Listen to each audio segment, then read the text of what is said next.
I'll be honest with you, it's actually been very interesting to watch LifeProof transition from a waterproof case to, just a normal case company. The LifeProof Next, in my opinion, was a decent case that I enjoyed using, but I really can't say the same for the SLAM. Now the SLAM is LifeProof's cheapest case at about 50 bucks, and is actually very slim for a case that's drop rated to 2 meters or 6.6 feet. This is actually probably one of the tougher cases that allows you to showcase the color of your iPhone if that's important to you. Now on the downside, the SLAM handles incredibly poorly as the case is quite slick and the buttons are just so awful to use.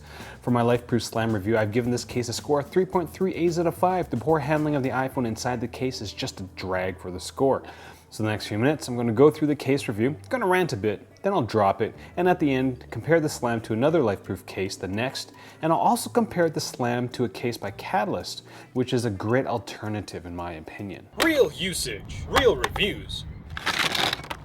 Mobile reviews, .ca. And Mobile Reviews, Monty and I base all our reviews on actual usage, which means that we'll put our own iPhones into harm's way, just to find out if the marketing fluff is actually true. And marketing fluff is going to be a big part of this video because the marketing fluff on this case is just so fluffy. I will say that I am only showing the A+ version of the case in this video, but the iPhone X one is going to be exactly the same. I've seen enough cases over the last 5 years to know that companies don't do anything different between different sized iPhones. For example, here's a Spigen and Tough armor for the iPhone 8. Here's one for the iPhone 8 Plus, and in the middle we've got one for the iPhone X. They're all exactly the same. Actually, I'm lying to you. The iPhone 8 version is the iPhone 7. This is the iPhone 8 version. See what I mean? From a design perspective, I do have to agree with LifeProof's marketing in terms of the slim and sleekness of the SLAM. It is one of the thinnest cases that I've come across for the iPhones in the last couple of years, but it is also one of the widest, so I guess you can't have it all. The case will add about ½ centimeter thickness to each side of the iPhone, so if you're already struggling with using the iPhone 8 Plus in one hand, this might not be the case for you. Or get this case and stick a pop socket or ungrip on the back of the case. When it comes to the iPhone X, the extra width might not be as noticeable, but the texture of the case will be. You'll have a lot of trouble accessing the top of the screen with the SLAM because of the slick back. The texture on the front of the case isn't bad, but when you're jostling your iPhone in an attempt to reach the top, there is a chance that the SLAM will slide out of your hands. Now this LifeProof SLAM does feel very solid, and it does feel like it could take a hit. The clear back is a nice feature to show off the color of your rose gold gold iPhone 8 Plus, but it will slide around like a wet bar of soap. The clear back will also show wear and tear a little quicker when compared to other cases. Now it just really seems odd to me that companies would design a tough case with a finish that would scuff easily, but I'm not a case manufacturer, I'm just a case reviewer. Now when it comes to color, LifeProof has 4 color combinations. The one that you're seeing in this video, I didn't realize it was going to be this pink, but I bought Aloha Sunset, and this teal color with this pink doesn't seem very Aloha to me, and I would know because when I have a darker tan, people mistaken me for a Hawaiian. Now when it comes to the functionality of your iPhone inside the SLAM, be prepared to be very, very frustrated. The buttons on the case are incredibly tough to use. How tough? Watch how much I have to press down on the sleep button in order to access the button. I'm actually almost pushing past the edge of the case in order to push the button. This is ridiculous in my opinion. Now the mute switch isn't as terrible to access through the wide case, and the lightning port is large enough to handle third-party cables. The camera and flash aren't inhibited, and screen accessibility is actually quite decent. Now I usually don't pay that much attention to marketing fluff, but when something is just so fluffy, like the LifeProof SLAM's website or web description, I have to go on a small tangent. According to the website, the SLAM apparently is born from the School of Hard Knocks. Now I understand what the School of Hard Knocks is, but what life lesson has this case had to learn in order to become the SLAM? Was the front part of this case once a LifeProof freak that was discarded on the factory floor and it just told itself, I am going to be something? The next piece of marketing fluff is this thing, the sentence about urban air. How does the Aloha colors of my SLAM give my SLAM a breath of urban air? What's the very first thing when you think about urban air? Smog? Pollution? Definitely not Aloha colors. And the best piece of marketing fluff is how the SLAM merges intense drop protection with modern styling for a case that transcends definition. What the hell does that even mean? Like, I don't know. How does how do you transcend drop protection? Does this mean that the LifeProof SLAM can fly? Like if you're not dropping it, isn't it flying?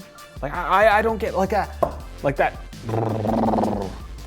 Okay, Okay, rant off. If you're finding this video useful, or what I've done with all the reviews that I've done up until this point useful, consider getting your stuff through my links. It doesn't cost you anymore, and you'll be helping me figure out if the 6.6 drop protection actually accounts for the entire iPhone and not just the corners, which we'll all find out in a couple of minutes. When it comes to protection, LifeProof claims that the SLAM is drop rated to 2 meters or 6.6 feet.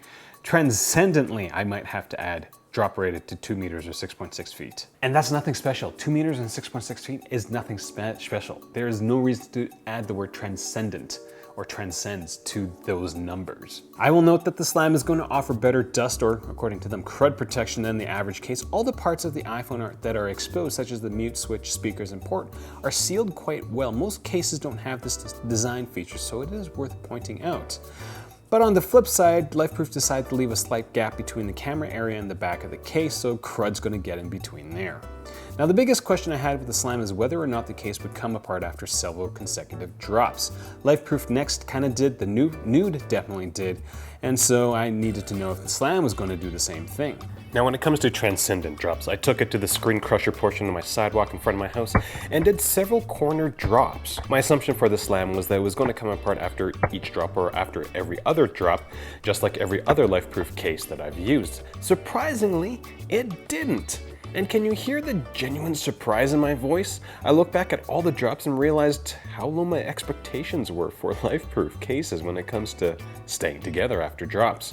I decided to do a couple of face-first drops to see, what it was like, and I was surprised at how bouncy the front edge of the LifeProof SLAM actually was. Maybe that's the transcendent portion, it bounces. It didn't look like the iPhone was going to pop out of the case, though that'd be pretty tough given how the case installs around the iPhone. The SLAM can definitely handle a normal Apple-approved face-first drop from about 1 meter. Would I go any higher? Maybe, but LifeProof isn't paying for this iPhone, and, well, iPhones cost money. The last thing I want to point out was that the melting snow around the camera cutout actually gets between the case and the iPhone, and that kind of just elaborates on why I think it's a little silly. You got all these other dust things in the corners around the ports, and, well, you've got kind of nothing around the camera cutouts, which the LifeProof Next kind of solves, which we'll talk about next. Now, the LifeProof Next is a far superior case, but it will cost you a bit more. Standout difference between the two cases is the Next is a little tougher as it offers slightly better dust protection around the camera area, and it actually allows you to use your iPhone. It also handles much better than the SLAM, but will cost you an extra $20, so you have to kind of figure out if those mild differences will warrant you to spend that much more money on a LifeProof case. Now, I will add that despite all these flaws, LifeProof has an incredible return policy. Not return policy, a customer service policy. So if you break your case, there is a good chance that you'll get another one for free as long as you pay for the shipping.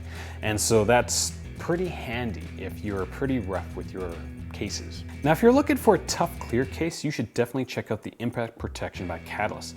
It is technically a case that's drop rated to 3 meters or 9.9 feet. That's pretty transcendent and allows you to use your iPhone's buttons without any issues. It has a clear back and actually feels quite nice.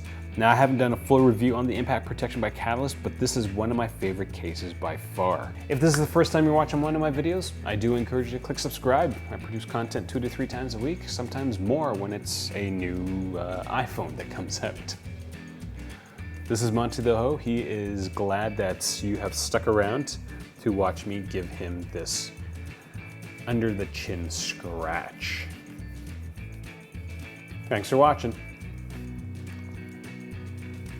Now you've got crud on your eyes, like grody crud. We're gonna have to get rid of that.